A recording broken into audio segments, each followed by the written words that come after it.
Hi, my name is Alyssa Aaronville. I'm here to talk to you all about something that is very near and dear to my heart.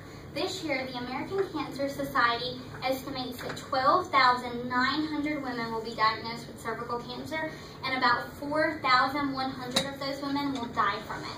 However, cervical cancer is most often completely preventable. My mother began her fight with cervical cancer 6 years ago. Looking back, my family would have done anything to have known that it could have been prevented.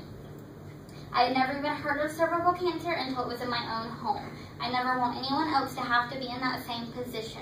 For that reason, I'm here to tell you all about the knowledge and facts that you should know about cervical cancer, the steps that you can take toward prevention, and how early detection is the gold of cervical cancer prevention. You can rest assured that all the information that I will give you is backed up by the American Cancer Society. The first step to prevention is awareness. Knowledge is so powerful. The more that we know about cervical cancer, the more that we can do to prevent it. With that said, what is cervical cancer? Well, simply put, it is cancer of the cervix, which is in the lower region of the uterus. Like other cancers, it is caused by mutated cells that result from damaged DNA. Another important thing that we need to know about cervical cancer is that all females are at risk of developing cervical cancer at some point in their lives. While statistics show that it is most often occurred during midlife, it is definitely not limited to midlife. Another really big thing that we need to be aware of is the risk factors involved in cervical cancer. The number one risk factor, which is also the main cause of cervical cancer, is the human papillomavirus, or HPV. HPV is a sexually transmitted virus that 80% of women have by the time they reach age 50. Doctors believe that HPV is a must-have for cervical cancer. In other words, you cannot get cervical cancer if you do not have HPV.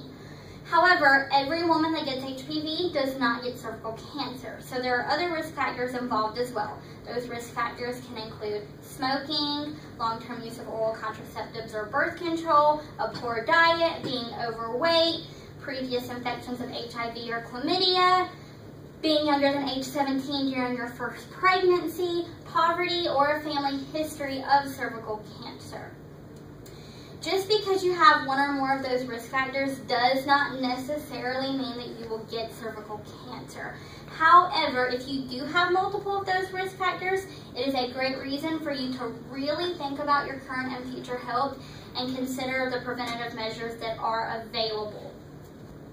There are many really simple measures that can be taken right now to prevent a woman from getting cervical cancer. The first one that I want to talk about is abstinence. Abstinence is basically refraining from any sexual activity or contact until marriage. While generally speaking, abstinence can be very effective at preventing cervical cancer because it is very effective at preventing HPV, it is not foolproof. This is because there are things that can happen that are completely out of our control.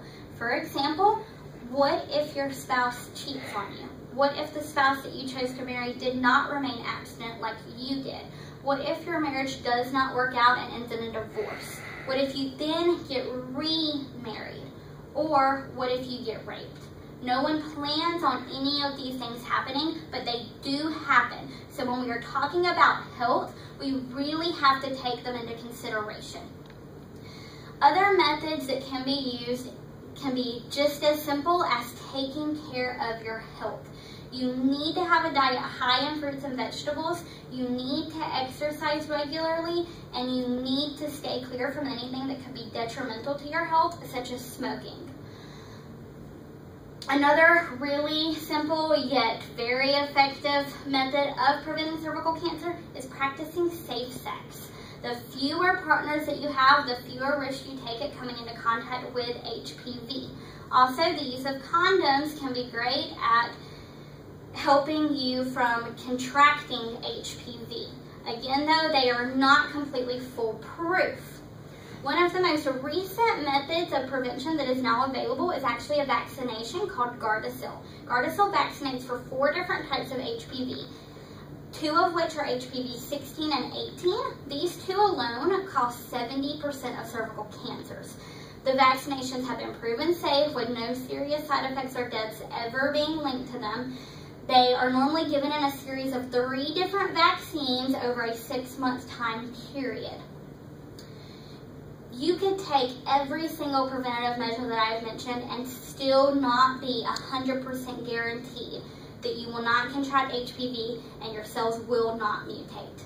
It could still happen. Many women think that if this occurs, that they are hopeless in regards to prevention. However, this is far from the truth when it comes to cervical cancer. This is because cervical cancer does not begin as a full-blown out invasive cancer. It actually starts off with abnormalities that cause a pre-cancer. Pre-cancer can easily be diagnosed and treated before ever being given the opportunity to become cancer. The signs and symptoms that can be watched out for pre-cancers involve abnormal bleeding, abnormal discharge, as well as pain during intercourse. The best tool that can be used for prevention of cervical cancer, though, is simply testing for these abnormalities and precancers. The Pap test alone has decreased the rate of cervical cancer by more than 50%. It is a very simple test that takes a sample of the cells in the cervix, and it has saved many, many lives. The American Cancer Society has put out a set of regulations that kind of give us guidelines to follow to make testing as effective as it possibly can be at catching any problems quickly enough to prevent the cancer. They basically recommend that a woman begins having a Pap test at age 21 or 3 years after becoming sexually active, whichever occurs first. From that point on, they should then have a Pap every 3 years until they reach age 65.